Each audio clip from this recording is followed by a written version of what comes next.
ќе зборуваме за крводарителството. Од причина што 17 март, денот кој што не очекува овој викенд, е официјално ден на формирањето на Црвениот крст во нашата земја, меѓутоа и денот на крводарителството во нашата земја. Оваа капка крв која што ја држам тука, оваа прекрасна статуетка или награда, е всушност на Светлана Трајкова, која што ние и во студиото и е крводарител со години наназад, така што незиното лично искуство ќе го споделиме во продолжение, а заедно со неа ќе ја поздравам и Александра Волтановска од Црвениот крст на Македонија. Добро ви утро, дами. Добро утро и благодарам за поканата секако. Светлана, малку повеќе ќе зборуваме и за наградата и за она што вие со години го правите, но предност ќе дадам на Александра од причина што овој викенд неочекуван или 17 март, официјалниот или големиот ден на Црвениот крст во нашата земја, низ годиниве низа настани со кои што го одбележувате. Каков е планот, Александра, за одбележувањето оваа година, 2024? Навистина ми е драго што сме тука со вас во студиото. 17 март е навистина значаен датум за нашето национално друштво. Години раст, развој, растеж, навистина многу предизвици. И мирнодопски услови, меѓутоа за жал и конфликти, војни, мигрантски кризи, бегалски кризи и така натаму. И сите овие години значеле плејада на волонтери, професионалци, лица кои што се ангажирале во Црвениот крст, а велиме волонтерите се столбот на организацијата. Така што дозволете ми на почетокот да упатаме на голема благодарност до сите генерации пред мене, можеби и пред Светлана, кои што биле вклучени во Црвениот крст, кои што дале свој придонес, кои што оставиле свој белек траг во работењето и кои што ве помогнале да имаме денес една убава современа организација која што е подготвена да излезе во пресрет на потребите на населението не само во нашиот град, туку во целата држава. И едноставно да зборуваме дека тука сме за потребите на граѓаните, за оние на кои што навистина им е потреба помош, подршка и да бидеме и наредните години подготвени да ја пружиме.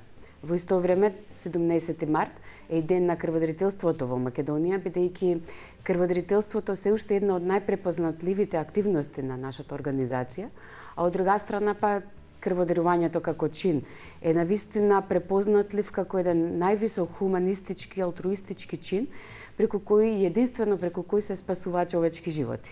Со секое дарување велиме не еден, туку и 3 животи.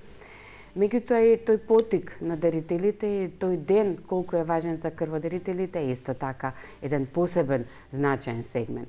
Околу самиот ден, околу самото што ќе се случува конкретно во недела? Да, би започнала веќе од денес. Денес во организација на Црвениот крст на Северна Македонија ќе се одржи една свечена манифестација на која што ќе се проговори за историјата, за Црвениот крст, за она што се случуваше и годинава и годините, меѓутоа исто и за крводарителството, ќе се доделат награди, признанија на најуспешните општински организации на Црвен крст на територија на цела држава, кои што оствариле најдобри резултати, кои што имале најголем број крводарувања, затоа што тие ги мотивирале граѓаните од нивните општини да даруваат крв, и на еден начин да се видат луѓето, и волонтерите, и вработените, и професионалците, меѓутоа и нашите соработници, партнерските организации, владините институции, да се покаже силата на заедничкото делување, затоа што само заедно можеме да постигнеме и повеќе и да стигнеме и подалеку, бидејќи тогаш и знаеме која е онаа мисла водилка која што треба да не води.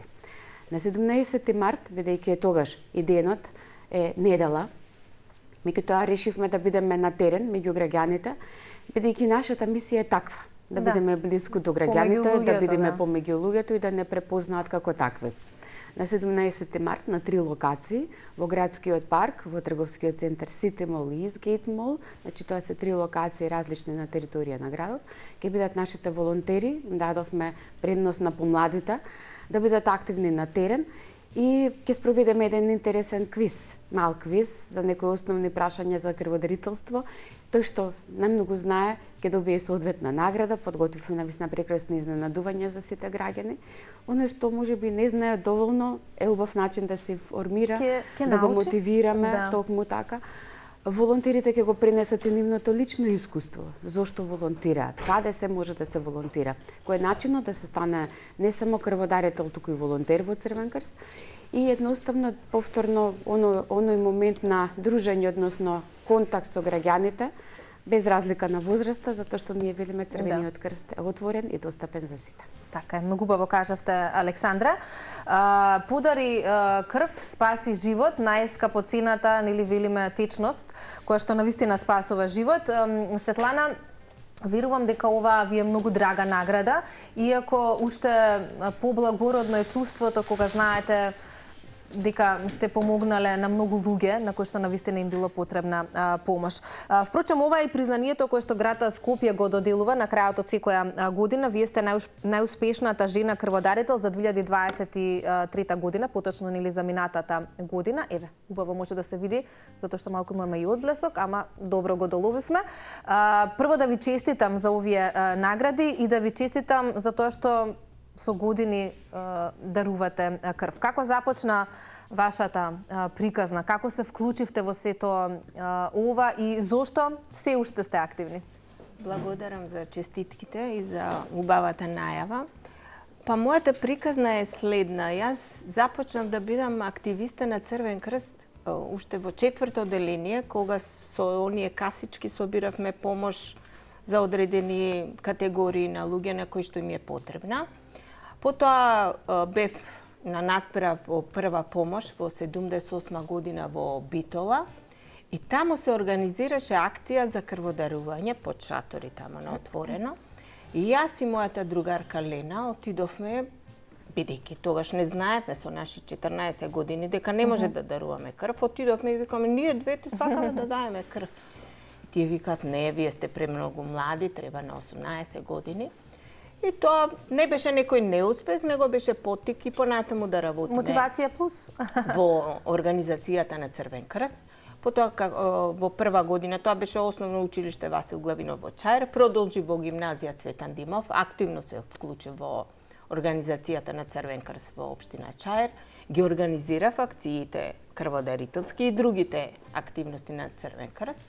И веќе кога бев на 17 години, тоа е 3-та година гимназија, организирам акција и им велам на екипата да организираат акцијата за крводарување. Јас морам да дадам денеска крв. Ти викаат не може, премладе си, треба на 18. Јас им велам не може, ако не дадам сега, како јас ќе се појавам пред моите соученици, ќе им речам ајде дарувајте крв, а јас не сум дала. И моите аргументи изгледа посилни, да, пред другите правила што се, и јас имам прв пат дарував крв на 17 години и 2 месеци. И мојата активност продолжи потоа и на правниот факултет, и тамо продолжив да давам крв. И така, тоа е едно посебно чувство, една посебна возбуда, зашто во тој момент посебно размислуваш, мојата крв негде на некого му треба. Може ќе спаси живот, може со крвните продукти нешто друго ќе се случи, ќе се лекува некој. И има една посебна возбуда.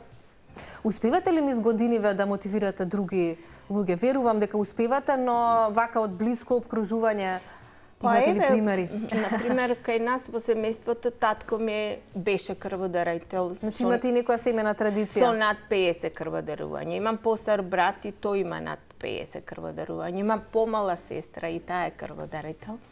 Верувам, амбиција ви е да ги надминете тие 50 од вашиот брат и вашиот татко, со оглед на тоа што велите дека овие признанија сте ги добиле за вашето 47-мо. Да, минатата година... Дарување, но веќе имате 48. Да, сега имам 48 и се надевам до бројката од 64 години, може возраст, може да се дарува крв. Јас сега имам 60 години и се надевам дека ќе направам 55. Најмалку 55 крводарувања. Колку пати во годината може? Има за тоа, Александра, ограничувања. Жените може да даваат на 4 месеци, а мажите може да даваат на 3. И затоа јас бев изненадена кога од Општинска организација Црвен крст центар ме кандидира да добијам награда за крводарител. Бидејќи јас знам крводарителите се мажите со над 100. Мажи. Не, најчесто него секојаш се мажи затоа што ние не можеме реално да ја стигнеме нивната бројка. Да. Ние даваме на 4 месеци, тие на 3, значи реално годишно предначат секогаш пред нас. И кога реков, викам, не можам јас, имам мажи со над 100 и нешто. Не рекоа, ние го сменивме малце и концептот на предлагање на награди. Сега предложуваме и млад крводарител, значи, и жена која што таа година има најмногу крводарување. И така ја добив таа награда, посебно сум почестена што ме предложија, ме кандидира и што успеа, мислам, ја добив наградата. Да.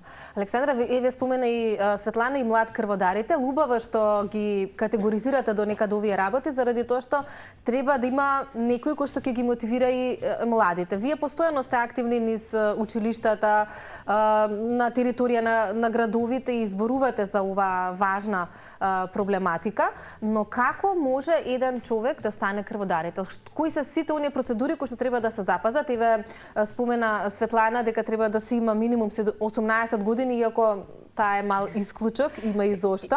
Меѓутоа, останатите процедури, како да ги мотивираме луѓето и што се треба да се запази за да може да се дарува крв. Така.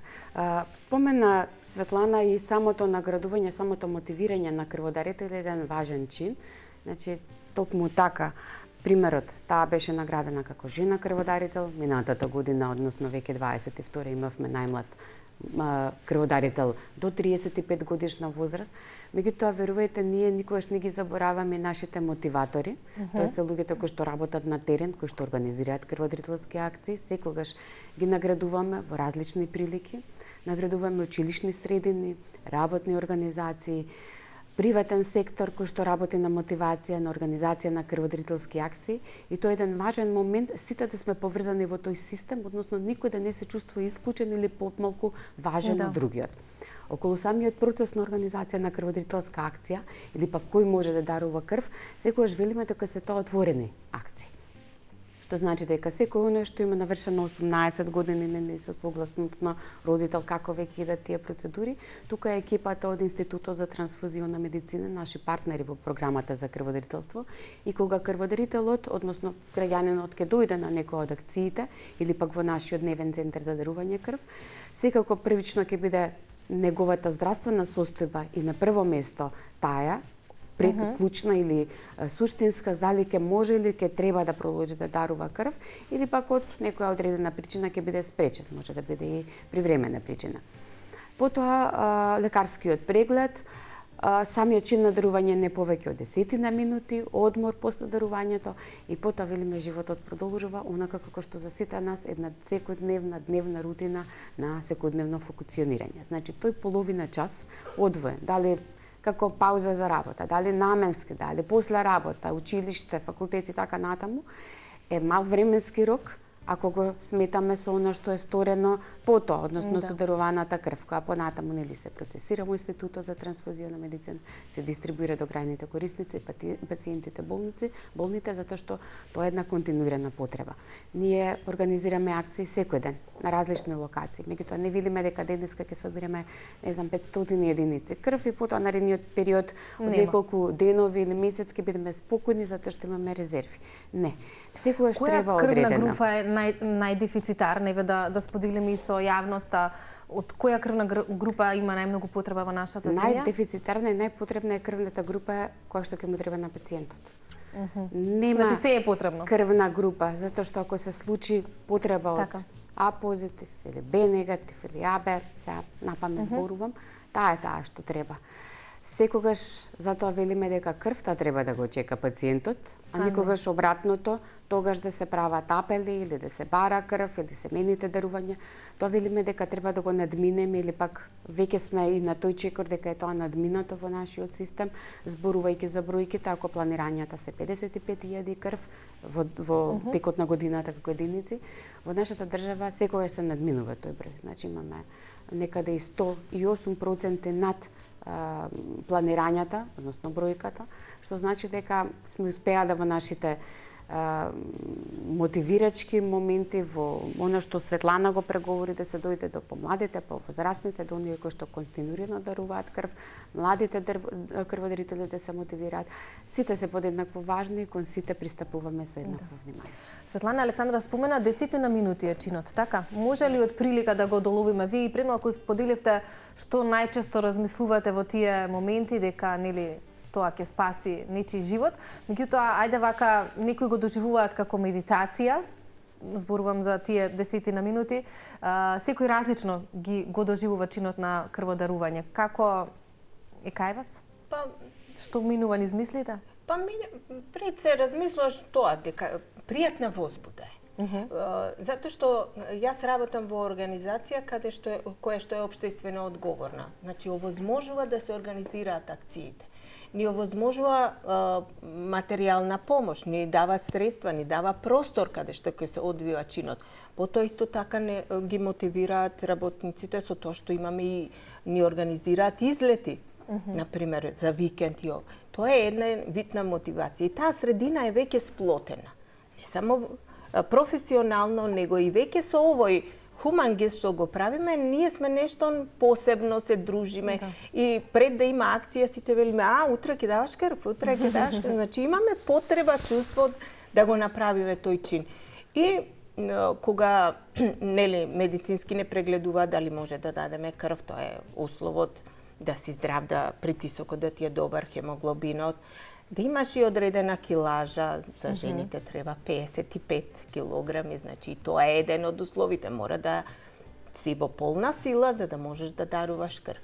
И тогаш е таа атмосфера, легнуваш, па коментираш со тој до тебе што е легнат, па некогаш и се сликаме, затоа што остануваат убави спомени. Да.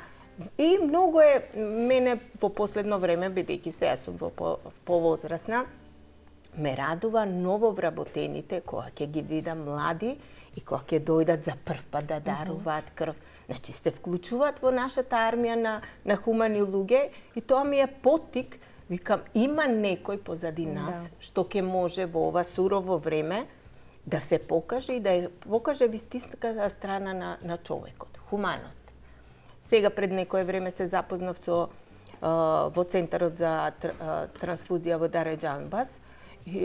Тамо две девојки кои што се тинејџерки, се активистки во Црвен крст, организираат акции и сакаат да даруваат крв. Едва им чекаат кога ќе дојде тој ден да даруваат крв. Значи, тоа ми даде мисла, да, во ова време на отуѓено се пред мобилни ово, има некој што одвојува од своето слободно време. Особено младите. Посебно младите, што значи имаат верба, заедништво, да пружат нешто, да се дружат и да направат нешто. Многу е битно нешто да направиш за општеството. Така е. Значи, не може се да се бара од општеството. Еве ова е што се дава и тоа е бесплатно. Нити мене нешто ме чини тоа што давам крв, затоа што одма се регенерира. Јас сум способна да работам, сите се способни да работат тој ден. Немаме никакви физички проблеми. И затоа, кога можеме нешто да дадеме бесплатно и да помогне на некој, Притоа знаејќи дека зошто да не го направиме тоа? И еве сега и гледам, например, можеби јас не сум успеала да ги мотивирам кога сум била активна во гимназија. Ма гледам врвни политичари сега, што биле мои соученици во Цветан Димов, сега даруваат крв. И викам, па добро, не сум успеала јас тогаш, ама сега станале само свесни и направиле еден чекор напред да бидат хумани и да даруваат крв. На крајот на криштата и само секој од нас еден да се појави како крводарител и еднаш да дарува, тоа е успех за сите нас. Како не? Да. За целото општество, за државата. Тоа е нешто што треба да го правиме. Ништо не одзема од нас, не кошта ништо. Зошто да не легнеме 5-10 минути даруваме крв, атмосферата е пријатна, кога даруваш крв исто пријатно се чувствуваш, немаш никакви она мало боцка и повеќе боли ова кога ќе те боцка тука да те проверат. Тоа сите сме го поминали и тоа е најмалиот страх. Тоа е само во моментот кога ќе почувствуваш нешто, другото е се лесно, се убаво е што доловме релаксираш. дека е една пријатна и мирна атмосфера и драго ми е што денес ви имавме и вас за да можеме навистина да мотивираме и други луѓе, и млади и повозрасни во секоја доба од животот, но со таа одредена старосна граница дека можат да дојдат и да го направат овој благороден чин. За жал, времето ни е толку, но се надевам дека на акциите кои што ги споменавте, но и на сите оние кои што во иднина вие постојано ги организирате, а и ние преку нашата утринска постојано известуваме за истите, дека навистина ќе бидат се попосетени и дека сето ова што го прават луѓето, што го правите и вие, навистина ќе биде препознаено. Ви благодарам уште еднаш, го честитам на денот и продолжете и понатаму да го правите она што го правите. Благодараме за поканата. Светлана, јас се надевам дека ќе ја достигнете бројката. Јас се надевам. Над 55 или 55 рековте? Па се надевам над 55. 55 е една убава заокружена бројка, вака. Да, тоа ви е следната цел и ќе се стремите кон тоа. Во мојата организација Комунална хигиена се организираат акции најмалку 3 пати годишно и јас успевам и да дадам 2 пати. Планирам и одмор и се, само да бидам тука и да успеам да ја фатам. Одличен пример сте, се надевам дека за 55-тото пак ќе ви имаме, ако не и претходно. Благодарам. Поздрав голем и ви посакувам убав остаток од овој ден.